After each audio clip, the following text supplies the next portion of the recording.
I just broke all my rules when flipping a property. So why am I breaking my own rule of no big flips? Well, it's the numbers. So let me explain. So the rule we always follow is 20%. That's 20% profit in 6 months. And this property breaks all the rules. Not the profit rule, but it certainly breaks the rule, which is spend 90% of your time looking for a great deal and spend 10% working on it. On this one, we're certainly going to break that rule also. So this property happens to be in Oak Park, which happens to be a really high, meaning a really nice, expensive suburb. And honestly, I got a little bit kind of greedy and kind of emotional about this property.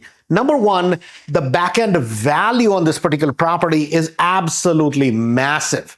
So let me show you all the things that need to be done on this property, and then we will talk about the rehab.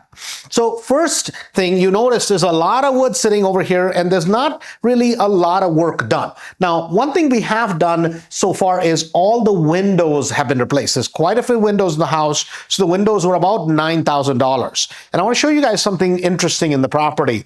There is a little bit of settling of this property. So before we start doing any sort of major rehab, right, what we have to do is we had to put an I-beam in, because this is almost a 120, 130-year-old house. And guess what? At that time, the foundations weren't done really to today's standards. And over time, these houses tend to settle a little bit, which is very, very natural. So if the hardwood floor is not perfectly straight, that's okay. Everybody understands these are 120, 130-year-old houses. So let's go downstairs and we're going to show you what we did. All right, so in this basement, the first thing that a lot of people may notice is, oh my God, Andrew, you're digging out the basement. We're actually not digging out the basement. This was kind of done because the basement floor was only 1 inch in terms of depth, in terms of the pour. And so we had to bust out the floor, and we have to dig it down 4 inches. We're not doing we're not trying to finish the basement. In this case, that will become an additional bonus, but that was not the intent. So what does happen because of doing all this work, because we had to fix the foundation of the house. Basically, what we had to do is install an I-beam in the property across the entire property so we could stabilize the foundation. And that is the main thing. A lot of times people will go try to rehab the entire property without taking care of the basics. So this is one of those big things. And these are extra expenses that will get added on to the cost of the property. We never dig out basements if we don't have to. In this case, we just absolutely had no choice, because the pour on the basement was only a 1 inch pour, and that needed to be thickened up just to make sure that the home looks absolutely stunning and gorgeous. So this property started out as a 3-bedroom and 1-bath property. Now this property, the back-end value on this property is almost $700,000 to $750,000. Can you imagine buying a house for $750,000 that only has 3-bedroom and 1-bath? Well, it's not going to sell. So what we had to do on the main floor was we had to move the kitchen, which used to be kind of in this area, and we had to create an additional bathroom. So this is where we created an additional bathroom. And so now it's going to become a 4-bedroom, 2-bath house. And now we're going to create an open concept kitchen in this particular room. And now it makes much more sense. So having said that, what it does is it increases the back-end value, because as a 3-bedroom, 1-bath, this property is not worth more than $400,000, maybe $450,000. But as a proper 2-story, 4-bedroom, 2-bath, the value is anywhere from $700,000 to almost $800,000. Remember the rule of thumb. We add bathrooms, we add bedrooms in a property when it's going to increase the value almost 3 to 4 times the amount of money you're going to put in to create that additional bedroom or the bathroom. In this case, we needed all new plumbing. We needed all new electrical. We needed a new line that was going to come into the property. So it really didn't matter.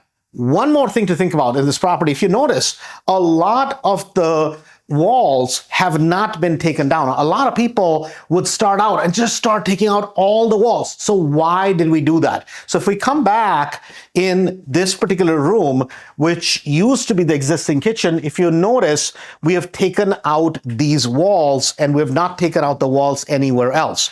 So the reason we did that, because in Oak Park, if you remove more than 55% of drywall, then guess what you're going to have to do? You're going to have to put a fire suppression system, meaning a sprinkler system in the property. So you have to know when not to remove the walls. Now, what we did, just to be on the safe side, when we had a new line that came into the property, we prepared for that. We thought ahead and we brought in a line that is thick enough that in case they force us, they make us add a fire suppression system, we're already good to go. We know the extra expense it costs for a fire suppression system, which is about $8,000 to $9,000. So, but we already have the main water supply line that is coming in. Having said that, let's go upstairs. All right, so we're in the upstairs part of the property, and I know this may look like a mess upstairs, and it is right now, but this is actually the simplest part because this is where we have the rest of the bedrooms. We have a bath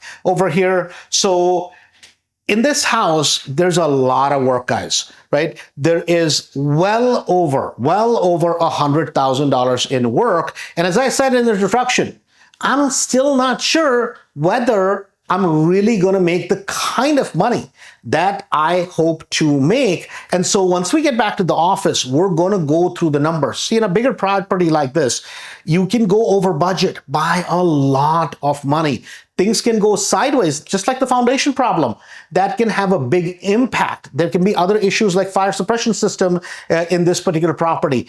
It will take a lot longer and you need specialized labor. So let's go in the office, let's run through the numbers, and then you tell me, did I make a mistake? Should I have stuck to my guns and said no big deal, properties, no big flips? So let's get back and you tell me if I made a mistake. So we're back at the office. So this particular property was purchased as an off-market deal from a mailing. So it was a high equity absentee owner and it was purchased from the homeowner directly. Purchase price was $291,000. As far as the rehab, initially when I looked at it, so maybe 80 to 100,000. Well, at this point, I'm already at 120. And remember, it's a big house. There's a lot of things that came up extra, like especially the floor you saw in the basement that we had to redo, the I-beams that we had to put in, the other work that we had to do in terms of kind of making sure that the property was level. So there's a lot of things. So can I be off in terms of my rehab numbers? Absolutely. And that difference can be as much as almost $20,000. Right now, the way it stands is I believe my budget is going to be $120, but it can be $130 to $140. And the reason I say that and why you have to be so careful when you're rehabbing houses this big, because yes, they seem very exciting, but your margin of error can be, in this case, almost, $30,000 to $40,000 because there were certain factors that I did not know and I thought would be easy fixes, but I ended up having to do a lot more work. In terms of my total cost, purchase plus rehab, $411,000. Then you have your carrying cost, meaning your taxes, your insurance, and other costs. So that accounts for another $11,000 in terms of my carrying cost. Then I have finance cost on the property. So that's another $25,000, which is I pay monthly the cost of carrying the property in terms of interest. And then I have sales costs. So sales costs are going to account for about $30,000. That's your attorney fees, that's your title costs, and that's your sales commission. So that's another $30,000. So what is my all-in cost in this property, which is purchase, rehab, and all the carrying as well as the selling cost? About $477. And this is where you have to be careful. I said about because I'm not 100% sure on my rehab cost. So it can be $477 all the way up to almost $490,000 to $495,000. $500,000. So that's kind of where the numbers are going to end up being, somewhere in that ballpark. Now, as far as on the back end, what can I sell the property for? I have really, really strong comps, all the way from about 675 to about 720. And in fact, some of those properties are not even rehabbed the way this particular property is going to be rehabbed, all the way from top to bottom. But I want to be conservative, so I'm going to consider maybe about 670 as my sales price. So even if my numbers run a little bit rich, meaning my cost of rehab goes a little bit over, I believe with a lot of certainty that I'm going to be below 500,000 all in cost. And then I feel very confident I can sell the property for somewhere around 670 to 680,000, depending on what time of the year it comes to market. So what does that mean? Well, that should be a profit in excess of $150,000. But guys, think about it. How much money do I have at stake? How much effort goes into doing something like that? What if the market changes? What if something goes wrong? What if things don't work out? So especially if you're somebody new, especially if you're somebody that's getting started, or you've done 1, 2, 3, 4 rehabs, guys, these properties are a lot of stress. They can be a lot to take on. And that's why a lot of times bigger is not necessarily better, meaning bigger is not necessarily more profitable. When you hit a home run, people will look at it and go, oh my God, this is a HGTV house, Andrew. This is what I want to do. But do small houses because you will make a lot better profit. Having said all that, we're going to keep you updated. We're going to do a second video, which is going to be once everything is all wrapped up, and hopefully we have our fingers crossed that every single thing that I say is going to be pretty much on the mark, but you're going to see the exact result and what I make in this particular project. So on this property, I'm trying to make $150,000 in profit. Well, is it going to work or is it not? The whole point of this entire video is to show you that bigger is not necessarily always better, because bigger may mean a lot of headaches and not as much return. So on this particular property, once we sell the property, I'm going to tell you exactly what I ended up in terms of profit. So guys, when you're flipping properties, make sure you look for a good cash on cash return, meaning the amount of money I bought the property for, the amount of rehab on the property, and what did I make in the end? Because that's really what matters, not if the property is necessarily this big, because a big property means big headaches. So guys, like we always say, other people have theories. We have properties. If you want to learn more, go to andrewholmesrealestate.com. Every single week, we have free meetings that you can attend. I'll see you there.